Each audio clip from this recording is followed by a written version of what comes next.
Bom dia Maria João, bom dia ouvintes da Terra Nova. Estamos aqui para mais uma rubrica de liberdade de expressão com os politicamente incorretos. Em mais uma emissão desta forma diferente, longe do estúdio. Vou ter que confessar que já tenho saudades de estar aí no estúdio contigo e com vocês todos. Um grande abraço aqui de Viseu. Bem, vamos começar aqui por um ponto triste. Enfim, felizmente não tão triste como podia ser. Os setezinhos explosivos que foram dirigidos a Hillary Clinton, Barack Obama e outros elementos como a CNN, nos Estados Unidos da América, críticos de Donald Trump, e que vem provar que eu não estou aqui a dizer que foi Donald Trump o culpado, nem nada, porque Donald Trump já veio dizer que exigia saber quem é que eram os responsáveis, mas é algo triste e que prova que se calhar os próprios líderes do mundo livre, como durante tantos e tantos anos andaram por aí a dizer, estão a perder aquilo que é o chamado amor à democracia, porque quando nós queremos, e peço desculpa por usar esta construção, quando nós queremos arrebentar com alguém em democracia de forma física e não com palavras, com argumentação, quer dizer que isso não é bem democracia, como nós podemos ver, pelo menos com um dos temas que trazemos aqui, já lá vamos, isso preocupa e cada vez mais está a crescer no mundo. Bom dia Maria João Azevedo, bom dia ouvintes da Terra Nova. Relativamente ao ponto prévio feito pelo Francisco, os 7 engenhos explosivos dirigidos a Hillary Clinton, Barack Obama, Joe Biden, entre outros, é de lamentar. Ainda bem que não aconteceu nada de trágico, mas faço minhas as palavras do Francisco e também quero dizer que, tal como o Francisco, também tenho imensas saudades de estar nos estúdios da Terra Nova. Vamos aí fazer uma visita. Mas bem, agora que acabámos este ponto prévio mais leve, apesar de ser muito leve, vamos passar ao Brasil e temos que falar de Jair Bolsonaro. As eleições presidenciais no Brasil aproximam-se, ou pelo menos a segunda volta das eleições presidenciais no Brasil aproximam-se, e cada vez mais se desenha, apesar de Haddad, o outro candidato, se estar a aproximar, cada vez mais se desenha uma grande probabilidade de vitória de Bolsonaro. Bolsonaro é considerado pela grande maioria dos especialistas políticos alguém de extrema-direita. As políticas sociais são sem dúvida de alguém muito pouco amante disto aqui que nós conhecemos como democracia, e eu preocupo um pouco. O Brasil pode se juntar àquele leque de países que estão a fazer crescer esta malta da extrema-direita, e da última vez que esta malta esteve no comando do mundo aconteceram coisas que sinceramente não foram assim tão giras quanto isso. Ainda foi no século passado. Se fosse há 2 ou 3 séculos atrás, eu ainda percebi que se esqueceram, mas foi no século passado. Isto aqui, para mim, acho que é uma derrota da democracia. Sempre que alguém de extrema-direita ganha, é uma derrota da democracia. Eu acho que todos aqueles amantes da democracia estão também a ser culpados por isto. Porquê? Porque, e como já foi explicado e muito bem no programa do Governo de Sombra, pelo Ricardo Aruz Pereira, ele disse que é verdade, para alguém desta malta de extrema-direita ganhar, alguém tem que perder. Algum amante da democracia, em princípio, tem que perder. Eu acho que isto aqui acontece porque o resto, nós que gostamos da democracia, não estamos a conseguir defender a democracia como deve ser. Ao muitas vezes tentarmos calar quem fala isto, quem diz isto, dá a entender que o que eles estão a dizer é algo muito importante e algo que nós não conseguimos ter argumentos para destruir, mas eu acho que sim, eu acho que não é assim tão difícil quanto isso destruir a campanha demagógica que o Bolsonaro e outros, como ele, têm andado a fazer. E acima de tudo, também é uma derrota para nós todos, porque quando ganha pessoas como Bolsonaro, Donald Trump, o senhor de Itália, o Salvini, vemos que o mundo está a perder e está cada vez mais a ter medo. Eu acho que o medo ganha-se mais em Itália e nos Estados Unidos, logicamente por outros motivos, mas Bolsonaro no Brasil, o Brasil é um país perdido ideologicamente. Neste momento, no Brasil, ou se é de esquerda ou se é de direita. E Bolsonaro é o único candidato que prometeu e falou sem medo dos escândalos de corrupção que afetaram o país todo, e nomeadamente o partido do Sr. Haddad, o PT, e E a criminalidade no Brasil, ouvi dados que dizem que o Brasil, no ano de 2017, teve mais crimes que os Estados Unidos e a Europa juntos. Estamos a falar de um dos países com mais porte de arma e a Europa. Pensando que não somos ainda uns quantos, e é incrível como é que só um país tem mais criminalidade, nomeadamente assassinos, que este grupo, que este conjunto de países. E o Bolsonaro prometeu acabar com isso. E o pior é que o povo brasileiro está com tanto medo, quer tanto acabar com tudo isso, que eu acho que eles não se importam de perder os seus direitos fundamentais. Eu acho que o povo brasileiro, neste momento, quer tanto acabar com a criminalidade, quer tanto acabar com a corrupção, que quer fazê-lo a qualquer custo. E infelizmente, se calhar, o maior custo vai ser mesmo a perda da democracia no Brasil. Bom, assim, relativamente a este tema, antes de ir à questão do seu Bolsonaro, do seu opositor e de como é que o ato eleitoral vai acabar, eu fico preocupado como é que no mundo inteiro não se está a perceber o que aconteceu depois do Brexit, ou o que está a acontecer desde o Brexit.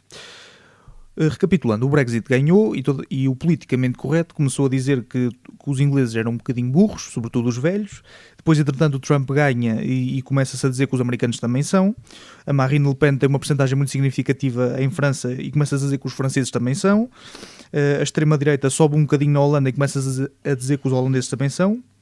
Começa a haver uma extrema-direita muito significativa neonazi na Alemanha, começa a dizer que os alemães também são, e agora está-se a dizer que os brasileiros também são por causa do excesso de votos no seu Bolsonaro. E não se está a querer perceber porque é que isto está a acontecer. Indo relativamente ao seu Bolsonaro, eu considero... eu não tenho assim tantas certezas quanto ao Francisco, porque o mandato do Sr. Bolsonaro, se ele for eleito, vai ser mesmo aquilo que está a aparecer. Em relação ao Sr. Bolsonaro, eu uma vez que queria dizer isto na Terra Nova, mas não tive a oportunidade de dizer, porque entretanto o tempo acabou, eu relativamente ao Sr. Bolsonaro estou 50-50. Tanto pode ser negativo como pode ser positivo. Porquê é que pode ser negativo? Por 3 fatores. Primeiro, o discurso perigoso. O seu discurso de ódio relativamente às minorias raciais e sexuais.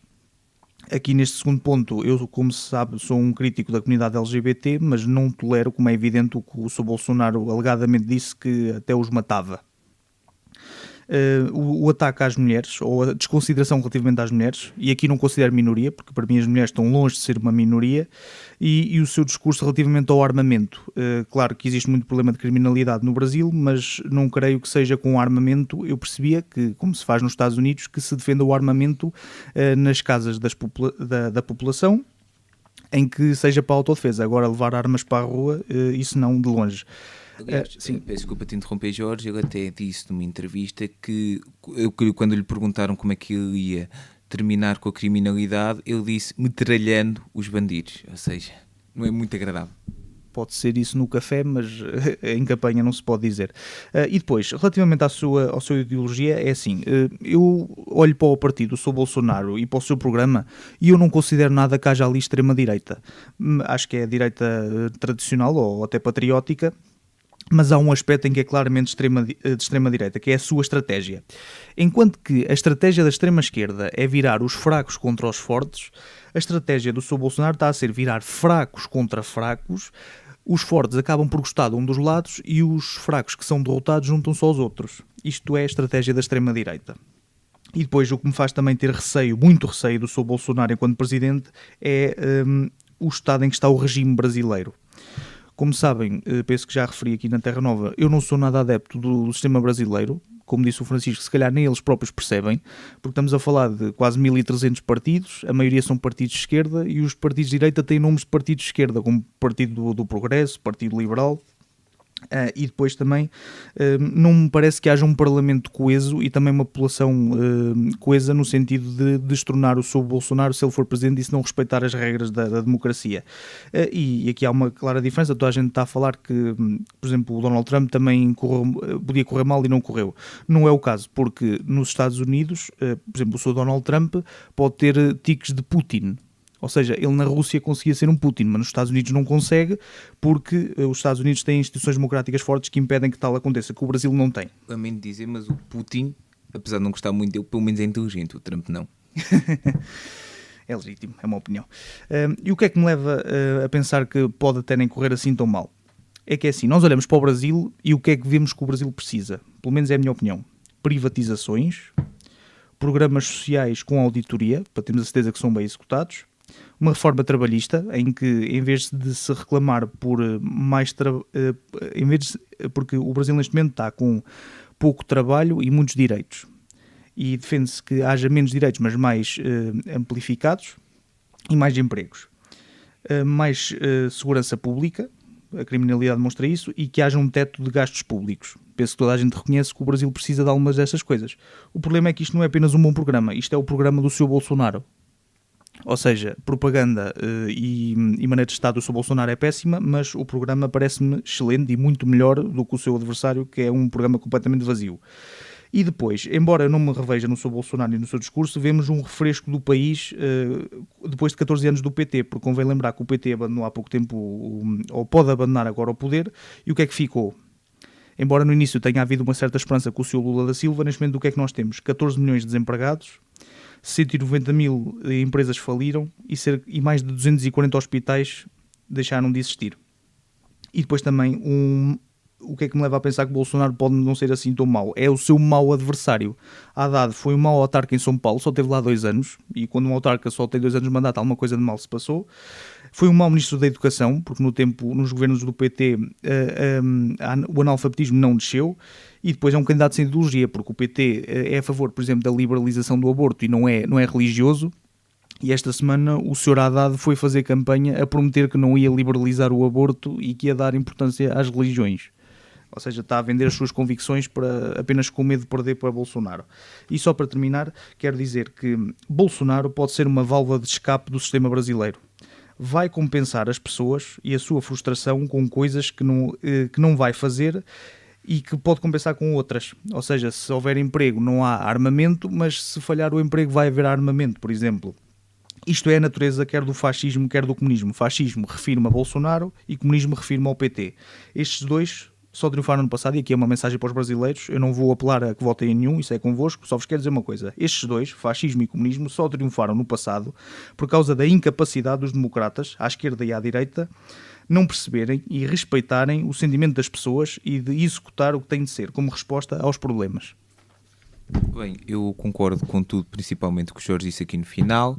Atenção que eu não vou prolongar neste tema muito mais, só mesmo dizer que há quem diga que Haddad não concordava muito com a campanha feita e que na maior parte do primeiro turno foi o PT que fez a campanha por ele. Enfim, uma grande confusão. Eu concordo, acho que os brasileiros é que têm que decidir e esperemos que decidam da forma correta. Sim, e espero também que mesmo que Bolsonaro seja eleito, mude e seja um homem diferente depois de estar no poder, porque eu quero acreditar, enquanto democrata e como pessoa que vive no século XXI, que o nazismo morreu e que o Adolf Hitler não vai regressar. Também espero. Bem, agora rapidamente vamos a Madrid, é verdade, falar do Real Madrid, que vendeu o nosso Cristiano Ronaldo, segundo muita gente do Real Madrid, inclusive Florentino Pérez, o Real Madrid não precisava de Cristiano Ronaldo. Dói, não dói? Pois, amigo. É lixar, não é? Quando tu vendes um tipo que marca 150 gols por época, não é bem assim, mas pronto. Epá, tu vais perder e muito, e vemos o Real Madrid nos últimos tempos tem jogado horrivelmente, não tem conseguido jogar porque os jogadores do Real Madrid, alguns deles, nomeadamente Marcelo, parece que andam à procura de um homem na área que marque o chamado Cristiano Ronaldo, só que amigos, ele neste momento não está lá, está nas Juventus. Pode não estar a jogar muito bem, pode não estar até a marcar muitos gols, mas está em primeiro do campeonato. E eu vou dizer, tenho um desejo que o Real Madrid vai à final com os Juventus. Tenho um desejo que o Real Madrid vai à final da Liga dos Campeões com os Juventus e que perca com, eu não peço, um 5-0 com 5 gols Cristiano Ronaldo, que é para o Real Madrid ver quem é que afinal manda. O Tuga manda, temos pena. Relativamente a este tema do Real Madrid, como disse há uns tempos na Terra Nova alguém, que a venda do Real Madrid, ou melhor, a venda do Cristiano Ronaldo por parte do Sr. Florentino Pérez foi a venda mais estúpida que o Sr. Florentino Pérez alguma vez fez, e depois o efeito pós-Cristiano Ronaldo é sempre dramático para qualquer equipa. Por exemplo, o Sporting não passou bem depois da saída do Ronaldo, o Manchester United também não, logo no ano a seguir não conseguiu ser campeão e agora no Real Madrid está a ter efeitos mais graves. Bom, eu penso que o que está a acontecer no Real Madrid para estes maus resultados são 3 coisas. É o efeito pós-Cristiano Ronaldo, que nunca pode ser bom, mau treinador, com má gestão quer do Bale, quer do Modric e um futebol jogado que é muito fraquinho e mau historial, foi um péssimo treinador no Futebol Clube do Porto, e depois eu penso que o Sr. Florentino Pérez está a falhar redondamente. alegadamente no verão passado há jogadores que disseram eu não quero ir para o Real Madrid porque eu não me quero estragar. E portanto penso que o Sr. Florentino Pérez também terminou o seu reinado. Oi, Maria João. Adeus, até à próxima. Obrigado. Adeus, até à próxima, Maria João.